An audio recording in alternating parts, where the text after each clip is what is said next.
Engineer Lalit Kumar ji Haridwar Lok Sabha के प्रत्याशी हैं, people's party of India democratic हैं। उनसे जानते हैं कैसे वो चुनाव को मैदान में है, उनसे जानते हैं। सबसे पहले मैं अपने हरिद्वार लोकसभा निर्वाचन क्षेत्र के मैं सभी जो है मताधिकारियों से मैं नमन करता हूं और उनसे अपील करता हूं कि इस बार जो इस राज्य में नहीं पूरे देश में जो चुनाव आया है उसमें उनको एक सोच समझ के साथ में एक निर्णय लेना है और ये निर्णय इस देश की तकदीर बनाने वाला है।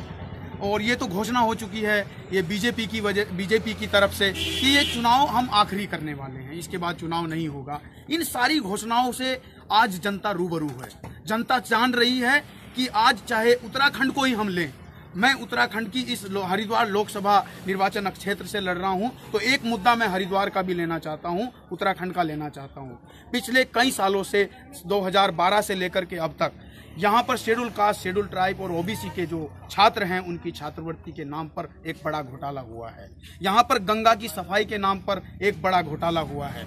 ये सारे मुद्दे आज जो किसानों को, मजदूरों को जो है नकार रहे हैं और ये एक नीति है कांग्रेस और बीजेपी की कि यहाँ हरिद्वार के लोगों को नकार रही है, जनता को नकार रही है। यहाँ बाहर के प्रत्याशी ये लाते रहे हैं और ऐसा नहीं कि सिर्फ बीजेपी लाई है, ये कांग्रेस भी कर रही है। कांग्रेस की तो हाल ये था कि अभी माननीय जो मुख्यमंत्री जब उनकी सीट नहीं रही हरीश रावत जी की, तो उन्होंने अपनी कुर्सी को बचाने के लिए एक घोषणा 2016 में बाबा साहब अम्बेडकर जयंती पे देहरादून में की। उन्होंने कहा कि 25 मिनट में अगर मैं कुर्सी पे बैठ जाऊं तो 25 मिनट में मैं पदोन्नति पे आरक्षण दे दूंगा। क्या वो उन्होंने पदोन्नति में आरक्षण दिया? हालांकि पदोन्नति में आरक्षण तो बड़ी दूर की बात है। उन्होंने लोगों के अधिकार, उन्होंने लोगों की जो रोजगार थे वो सब उन्होंने छीने हैं और उसी काम को कांग्रेस और बीजेपी ने बढ़ाया है। आज किसानों की हालत देखिए, 2 रुपए की पानी की बोतल को बेचने वाला एक कंपनी का मालिक वो अपने आप 20 रुपए का निर्णय, 15 रुपए का निर्णय लेता है, निर्धारित करता है और उन्होंने ये मूल्य निर्धारण का अपना एक स्टैंडर्ड बनाया है। ये स्टैंडर्ड किसान को भी मिलना चाहिए। किसान अपने गन्ने का मूल्य निर्धारित करे या फिर देश में एक मानक बने कि किसान को भी उसकी कम से कम मेहनत का तो फल मिले। आज किसानों को नकारा जा रहा है। ये नीतियां, ये सारी राजनीतिक पार्टियां आज करोड़पतियों को टिकट दे रही हैं।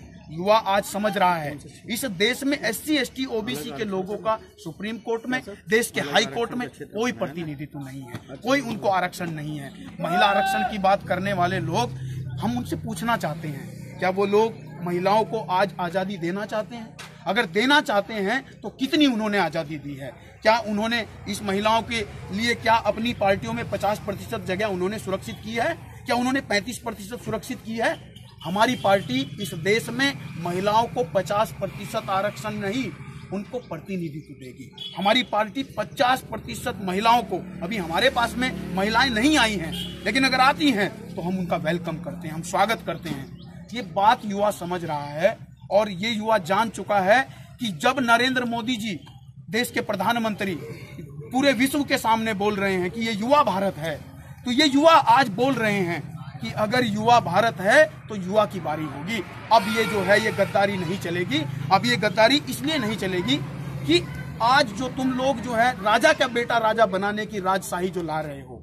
बाबा साहब अम्बेडकर ने देश के लोकतांत्रिक व्यवस्था जब भारत में आई, जब संविधान सभा ने निर्णय लिया, पूरे देश ने संकल्प लिया कि राजा का बेटा अब राजा नहीं बनेगा, लेकिन सारी पार्टियों ने ये निर्णय लिया कि ये करोड़पतियों को टिकट देंगे। हम उनके सामने चेतावनी है, हम उनके सामने एक बड़ी मुसीबत बन के आज आ रहे हैं। हम पूरे संकल्प के साथ पूरे देश में ये मैसेज लेके आ रहे हैं कि अब इस लोकतंत्र में राजशाही नहीं चलेगी। हम इन मुद्दों को लेके आ रहे हैं और मुझे लगता है देश के युवा की ये पुकार है कि रोजगार चाहिए हमको। गीता, गाय, गंगा, हिंदू, मुसलमान कुछ नहीं चाहिए, हमें रोजगार चाहिए। हमारे जैसे नौजवान जो आज बेरोजगार घूम रहे हैं, ये सवाल लेके आज इनके सामने खड़े हैं और मैं पूरी लोकसभा के गांव-गांव में जा रहा हूं। किसी पार्टी का जो राजशाही नेता हैं, जो करोड़पति हैं, वो घूम नहीं सकते गलियों में। क्या हमारे किसानों की, क्या हमारे मजदूरों की समस्या हल करेंगे? खून पसीने से जो लोग कमाते हैं, उनके कमाई को ये लूट रहे हैं। इन्होंने उनकी जमीनें हड़प ली हैं। आज किसानों की जमीनें इन्होंने फूटी कोड़ियों में हड़प ली है, इंडस्ट्रीज लगा दी है और एक ही वर्ग जो बढ़ रहा है, एक ही कुछ लोग पैसा लेकर लूट कर भाग रहे हैं उनको पकड़ नहीं रहे हैं। ऊपर से इन्होंने सारे मुद्दों को भुलाने के लिए पाकिस्तान, हिंदुस्तान और न जाने किस तरह के प्रोपेगेंडे ये रच रहे हैं। आज सबका खुलासा हो रहा है। अब देशभक्ति के नाम पे, राष्ट्रवाद के नाम पे कुछ होने वाला नहीं है। इनकी जो है, इनकी सफाया होने वाला है। इस देश में पिछड़े वर्ग के लोगों को जो आज प्रतिनिधित्व नहीं मिला है, हम 52% लोग हैं पिछड़े वर्ग के लोग, और SC ST के लोगों को मिला के हम 85% मूल निवासी बहुजन समाज के लोग। अगर इनको इनकी जनसंख्या के अनुपात में आप प्रतिनिधित्व नहीं दे सके तो हम तुमको कुर्सी पे रहने नहीं देंगे। हम पूछ रहे हैं सुप्रीम कोर्ट और हाई कोर्ट में क्यों नहीं है। हम आज देख रहे हैं कि 13 पॉइंट रोस्टर लाया गया। हम देख रहे हैं कि सवर्णों को 10% आरक्षण दिया गया। हम देख रहे हैं कि उत्तरकाशी में पूरा क्षेत्र को OBC घोषित करके हमारे OBC समाज के लोगों की तुमने अधिकार छीन लिए हैं। सबका जवाब लेंगे। और आज जनता ने संकल्प लिया है, पूरे देश की जनता आज पीपल्स पार्टी ऑफ इंडिया के साथ तन मन धन से चल रही है। एक वोट, एक नोट और एक चोट की संकल्प के साथ इनको सत्ता से बाहर करने वाले हैं हम लोग, हमारे जनता, भारत की जनता। तो ये हम जनता के साथ में हैं और हमारी जनता इनको जवाब देने वाली है। ये सत्ता से बाहर करेंगे, हम बेईमानों का सफाया कर देंगे। अभी आप चुनावी क्षेत्र में हैं, गांव-गांव जाकर के घूम रहे हैं, किस किन चुनौतियों का आपको सामना करना पड़ रहा है? हमें कोई चुनौती नहीं है। हम नेता नहीं हैं, हम राजनीति करने नहीं आए हैं। हम तो इस देश में फूले अम्बेडकरी मिशन लेकर आए हैं। फूले अम्बेडकरी मिशन जो इस देश के SC ST OBC और माइनॉरिटी के जो पुरखों की विचारधारा है, संत रैदास, कबीर, नानक, सर छोटू राम, बिरसा मुंडा और चौधरी चरण सिंह की, जो चौधरी सर छोटू राम ने कहा था, दोस्त और दुश्मन की पहचान आज हमने कर ली है। आज हमारा राम सर छोटू राम है। आज हमारा राम सर छोटू राम है। जगदेव बाबू प्रसाद हमारे नेता हैं, हमने आदर्श माना है। अब हम सवाल कर रहे हैं, प्राचीन जो ये प्राचीन व्यवस्था लाने की बात जो कर रहे थे कि हम प्राचीन भारत को लाएंगे, वो प्राचीन भारत अब हम आने नहीं देंगे। हम इस देश में भारत की जनता आज एक बार भारत की जनता बन के ही संकल्प ले रही है और सत्ता से बाहर इनको करने वाले हैं। तो भाजपा, कांग्रेस सब मिले हुए हैं। ये बारी बारी से फुटबॉल खेल रहे हैं, कभी इनके पाले में, कभी उनके पाले में। अब बहुजन समाज के लोग समझ रहे हैं, हम फील्ड में जा रहे हैं। तो आज हमारे किसान, मजदूर वर्ग के लोग, शोषित पीड़ित वर्ग के लोग, जिनको अम्बेडकर के नाम पे कुछ राजनीतिक पार्टियों ने लूटा है, आज वो भी खड़े हैं। वो भी पूछ रहे हैं कि बाबा साहब अम्बेडकर ने कहा था रानी का बेटा राजा नहीं बनेगा, अब नहीं बनने वाला है।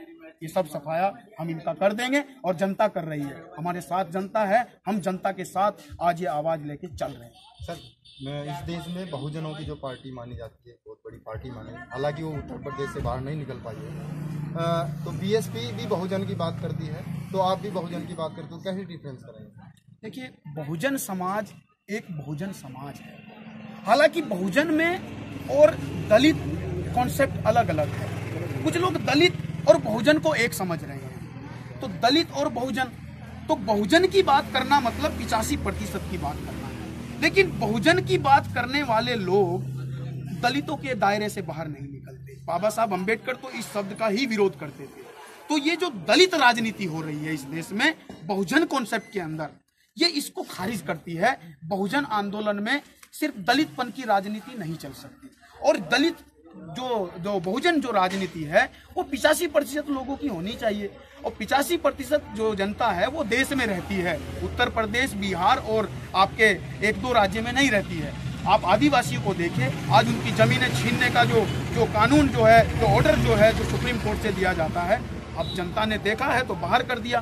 तो आज ये जो है बहुजनों की जो राजनीति इस देश में आ रही है, अब जो है ये जो बहुजन का मतलब है जो मूल निवासी हैं, जो DNA रिपोर्ट कह रही है, ये सारे एक खून के लोग हैं। जो मुस्लिम हैं, सिख हैं, ईसाई हैं, बौद्ध हैं, जैन हैं, जो SC हैं, ST हैं, OBC हैं, ये सारे लोग एक खून के लोग हैं। पूरा विश्व कहता है कि जो इस देश का जो मूल निवासी है वो शासक बनेगा। अब इनको समस्या होने वाली है। ये जो विदेश से आने वाले जो लोग इस देश में शासन कर रहे थे, और आज भले ही संविधान की वजह से उनको नागरिकता मिल गई हो, लेकिन हमारा ये कहना है, हम मूल निवासी हैं, हम मूल निवासी होते वक्त भी हमको संसाधन क्यों नहीं है।